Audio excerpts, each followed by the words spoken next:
ប្រាសាទតាមាន់តូចប្រាសាទតាមាន់តូច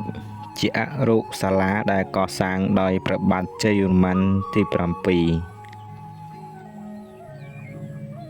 ប្រាសាទតាមាន់តូចអ្នកកសាងជ័យវរ្ម័នទី7កាលបរិច្ឆេទកសាងសតវត្សទី12ឧទ្ទិសថ្វាយព្រះពោធិសត្វកាយសគុរុរចនាបថអរុសាលាស្ថាបត្យកម្មរចនាបថបាយ័នទីតាំងភូមិព្រៃវែងឃុំគោកមន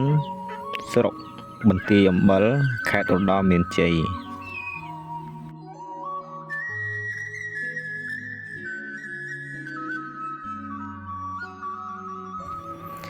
យោងតាមសិលាចារឹកដែលបានរកឃើញនៅប្រាសាទតាព្រហ្មព្រះបាទជ័យវរ្ម័នទី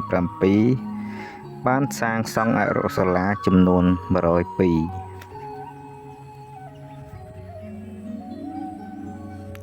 អរុសាលាបានរីករាលដាលពីពេញអាណាចក្រតាមបណ្ដោយផ្លូវធំៗ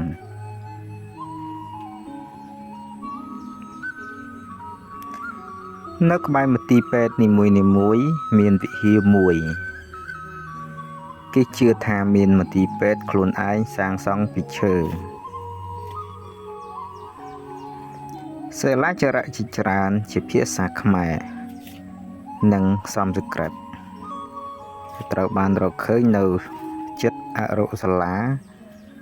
ទាំងនេះទាក់ទងនឹងមន្ទីរពេទ្យទាំងនេះ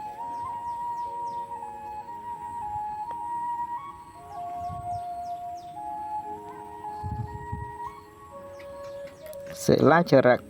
ប្រាសាទតាមាន់តូចសរសេរជាភាសាខ្មែរមាន4ផ្ទាំងសិលាចារឹកនេះចាប់ផ្ដើមដោយគម្ពីរសម្រាប់ថ្វាយបង្គំព្រះសម្មាសម្ពុទ្ធដោយ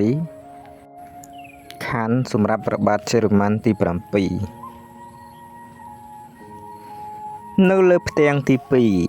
និយាយអំពីបេសកកម្មរបស់ស្ដេចក្នុងការសាងសង់អរុសាលាការកសាងរូបព្រះពុទ្ធចៃរចននិងការរៀបចំត្រីឲ្យធ្វើការនៅមន្ទីរពេទ្យការសរសេរនៅលើផ្ទាំងទី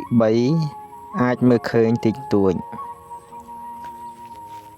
សិលាចារឹកនៅលើផ្ទាំងទី4គឺជាបញ្ជីដែលធ្វើតាមព្រះរាជបញ្ជាដែលហាម5មនុស្សមិនឲ្យធ្វើដល់ប្រាសាទហើយអ្នកណាដែលមិនគោរពតាមបញ្ជានឹងត្រូវទទួលទោស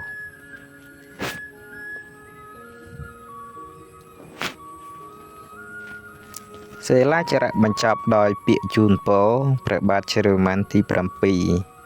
7សូមប្រសិទ្ធពរជ័យសិរីមង្គលវិបុលសុខមហាប្រសើរចម្រើនរុងរឿងជានិរន្តរ៍